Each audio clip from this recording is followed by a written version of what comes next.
শীত জাঁকিয়ে বসতেই জমে উঠেছে জলপাইগুড়ি তিস্তা নদীর ধারে পিকনিক। যত্রতত্র ছড়িয়ে ছিটিয়ে পিকনিকে ব্যবহার করা সামগ্রী যার দরুন এলাকায় দূষণ ছড়াতে পারে বলে অভিযোগ।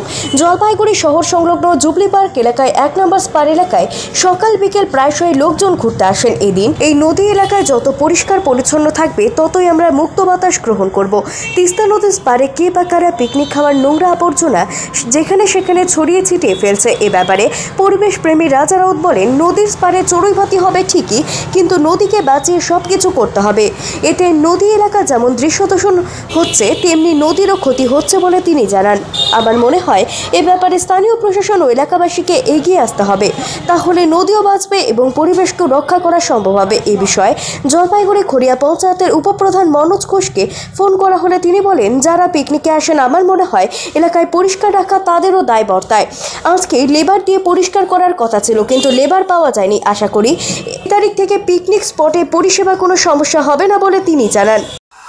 তিস্তা নদী আমাদের উত্তরবঙ্গের একটা লাইফ লাইন এবং সেই নদীকে, যে কোনো নদীকেই দূষিত করা চলে না। যারা তিস্তায় পিকনিক করতে আসছেন, আমার প্রথম অনুরোধ আর কি তাদের কাছে, যে আপনারা দয়া করে নদীটাকে নোংরা করবেন না। আপনারা অবশ্যই আনন্দ উৎসবে মেতে উঠুন, কিন্তু তিস্তা নদীটাকে বাঁচিয়ে রেখে তার যে স্বাভাবিকত্ব সেটাকে বজায় রেখে তার সৌন্দর্যটাকে ঠিক। দ্বিতীয় কথা হচ্ছে যে যারা স্থানীয় প্রশাসনিক দায়িত্বে আছেন তাদেরও কিন্তু একটা দায়িত্ব বর্তায়, যে সমস্ত পিকনিক পার্টির লোকজন এখানে পিকনিক করতে আসছেন তাদেরকে একটু দেখভাল করা, তাদের যাতে ওরা এই ধরনের বিশৃঙ্খলাটা তৈরি না করেন ওই এলাকায়। 1 নম্বর, তারা যাতে জায়গাগুলোকে নোংরা বা দূষিত না করেন, কারণ ওখানে ইতিমধ্যে আপনারা জানেন এই বছর তিস্তাতে প্রচুর পরিযায়ী পাখি আসছে এবং তারা বহু দূর থেকে। তো সেই সমস্ত পরিযায়ী পাখিরাও আমরা দেখি আর কি, যে ঠিকমতো তারা বিভিন্ন জায়গায় বসতেও পারে না, তারা থাকতেও পারে না, কারণ এই পিকনিকের একটা উচ্চ স্তরে সাউন্ড বাজানো, মাইক বাজানো এগুলোও থাকে সাথে।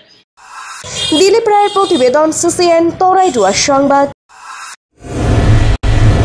স্বাস্থ্য পরিষেবায় অত্যাধুনিক প্রযুক্তির মেলবন্ধন, বিশ্বস্ত নাম মেডিনা মেডিকেল সেন্টার। আমাদের বহির্বিভাগে রয়েছে উন্নত প্রযুক্তির মাধ্যমে সকল প্রকার ইনভেস্টিগেশনের সুব্যবস্থা। জলপাইগুড়ি শহরে প্রথমবার 96 স্লাইসের অত্যাধুনিক সিটি স্ক্যান ছাড়াও USG, colour Doppler, digital X-ray, ECG, EEG সকল পরিষেবা রয়েছে এখানে। একই ছাদের তলায় মিলবে প্যাথোলজি বিভাগ, যেখানে সব ধরনের রক্ত পরীক্ষা, এফএনএসি এবং বায়োপসি করা হয়। এছাড়াও ইকোকার্ডিওগ্রাফি, হলটার মনিটরিং, এন্ডোস্কোপি, কোলোনোস্কোপি এবং এনসিভি পরিষেবাও রয়েছে। আমাদের বহির্বিভাগে রয়েছে বিশেষজ্ঞ ডাক্তারদের chamber, general medicine, general surgeon, gynaecologist, পেডিয়াট্রি, orthopaedic, dermatologist, ENT, neurologist, cardiologist, oncologist, pulmonologist এবং রিউমাটোলজিস্ট বিভাগ। আমাদের পরিষেবার নতুন সংযোজন ডেন্টাল ক্লিনিক। এখানে দাঁতের সব রকম পরিষেবা দেওয়া হয়।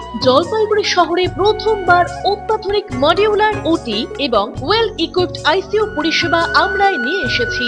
এছাড়াও রয়েছে ডায়ালিসিসের সুব্যবস্থা, 24 ঘন্টা এমার্জেন্সি ও মেডিসিন শপ। আপনার সুস্বাস্থ্য আমাদের অঙ্গীকার। জলপাইগুড়ি জেলায় আমরাই প্রথম নিয়ে আসছি সিমেন্সের উন্নত প্রযুক্তি সম্পন্ন এমআরআই। শুরু হতে চলেছে সেপ্টেম্বর মাস থেকে।